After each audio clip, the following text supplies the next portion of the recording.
Why is Workhorse stock down 50% today? Workhorse Group Inc, formerly AMP Holding Inc, is a technology company currently focused on designing, manufacturing, building, selling, and leasing battery electric vehicles and aircraft in the United States.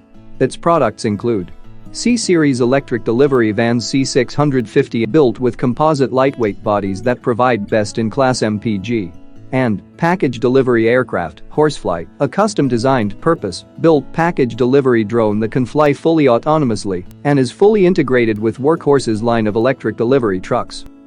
The company also develops cloud-based and real-time telematics performance monitoring systems, which enable fleet operators to track and monitor the performance of all Workhorse vehicles and optimize energy and route efficiency.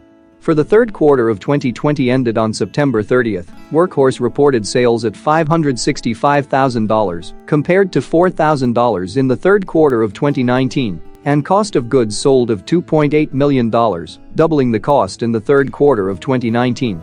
Workhorse's stock trades on the Nasdaq Exchange under the symbol WKHS. Yesterday, February 24, 2021, WKHS stock cratered 47.5% to close at $16.47, following the news that it lost a potentially huge contract with the U.S. Postal Service to its rival, Oshkosh Corporation. Specifically, Oshkosh Defense, a unit of Oshkosh Corporation, was selected to make and deliver 50,000 to 165,000 battery electric and low-emission combustion engine vehicles over 10 years for the U.S. Postal Service. The deal, which is estimated to be worth more than $5.7 billion in revenue, was considered as a home run that potentially helped Workhorse jumpstart its business. Therefore, the announcement comes as a big blow to the company, driving its shares 47.5% lower, the steepest decline since October 2011. StockScan, a filter to track and screen over 7,200 stocks through market cap, price, performance and volume.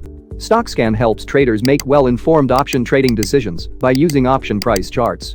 With StockScan, traders can easily find discussions about the targeted stocks on Twitter, StockStwits, Reddit, Seeking Alpha and many other social media.